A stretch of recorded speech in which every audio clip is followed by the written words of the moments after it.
Assalaamu calaykum waraxmatullaahi wabarakaatuh.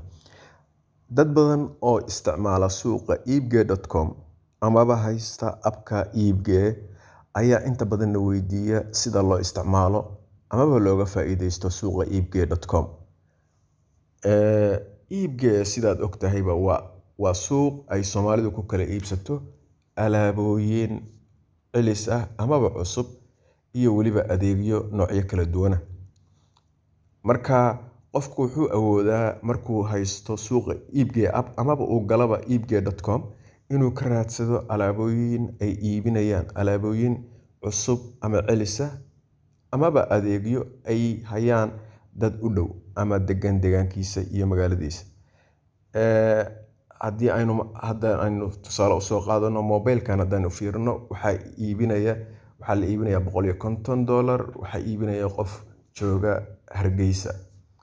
Marka qofkii Hargeysa jooga wuxuu awood u leeyahay inuu qofkan la xiriiro, mobilka arko, haddii uu qanciyana qiimaha ku heshiiyaan oo ka iibsado. Sidoo kaleeto waxaad arkaysaa halkan qofkan iibinaya labaajada gaari labaajada lagu dhaqo oo haddii qofku u baahan yahay uu kala xiriiri karo. Qofkaasna sidaan arkayna halkan wuxuu joogaa Muqdisho. Marka sida arkaysan waxaa ku jirta alaabooyin noocyo kala duwana, printer, harqaan, mobile, waxyaabo kala duwan ayaa dadku kala iibsadaa suuqa. Ujeedada ugu weyn ee suuqa loo aasaasayna waxa weeyaan in laga raadsado alaabo raqiis ah oo celis ah oo qof aan u baahnayn alaabtaas uu iska iibinayo, qof kale oo raadinayana uu ku helo qiimo aad u wanaagsan. Markay dadku gorgortamayaan oo isla hadlaan waxay ku heshiin karaan qiimo aad u hooseeya. Wuxuuna qofku awood u leeyahay inuu arko dhowr badeecado kala duwan, soona booqdo meesha alaabta lagu gaday. Marka qasab ma aha inuu qofku mar walba iibsado alaab cusub, wuxuu markasta raadin karaa alaab xaraash ah oo uu qof iska iibinayo. Qofkaasna waxaa laga yaabaa inuu lacagtaas uga baahan yahay inuu ku iibsado alaab kale. Marka suuqa eBay in short si kooban waa suuq kala iibsi ah oo loogu talagalay dadka Soomaalida ah inay wax ku kala iibsadaan, magaalooyinkoodana ka iibsadaan. Marka mar walba abkan markaad soo degsato abka eBay ama suuqa gasho, waxaad qasab ma aha inaad isla markiiba markaad alaabta raadinaysa aad iibsato aad iska delete gareyso. Suuqu wuxuu leeyahay madadaalasho sida game lagu ciyaari karo oo sida gamekan Laadhugo kale ay kamid tahay oo dadku ku madadaalan karo, loogu talagalay in dadku ku madadaashaan waqtiyada aan wax iibsanaynin.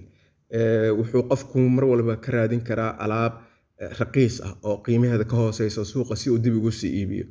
Marka mar walba waxaad dib gaadi kartaa qiimayaasha alaabooyin aad u baahan tahay oo suuqa lagu iibinayo. Haddii aynu tusaale usoo qaadano sida ugu wanaagsan, qof hadduu u baahan yahay computerkan Apple-ka ah for example, wuxuu awoodaa in uu qofka la xiriiro oo uu ka iibsado. Haddii aan u baahnayna uu la wadaago social media ku share gareeyo oo uu la wadaago qof saaxiibkiisa u baahan ama Facebook ku share gareeyo ama meelo badan oo ku share gareeyo oo social media ku share gareeyo oo uu u diro qof saaxiibkiisa oo u baahan oo dhaho waa kana computerkaad raadinaysay suuqaad ka dhaxelaysaa. Marka suuqan wuxuu kuu sahlayaa inuu kuu save gareeyo lacag aad u badan oo mar walba ka dhaxasho alaabooyin iyo adeegyo ka qiimo hooseeya qiimayaasha markay cusub yihiin. Adduunka hadda wuxuu u socdaa meel dadku wax ku kala iibsado oo alaabta guryaha taala lagu kala iibsado. Taasna waxay keenaysaa qiimo aad u hooseeya oo ka hooseeya qiimayaasha dukaamada wax lagu kala iibsado. Marka haddii aad alaab haysto soo gali suuqa, haddii aad alaab raadinayso ka raadso suuqa, asxaabtaadana la wadaag. Waad mahadsantahay.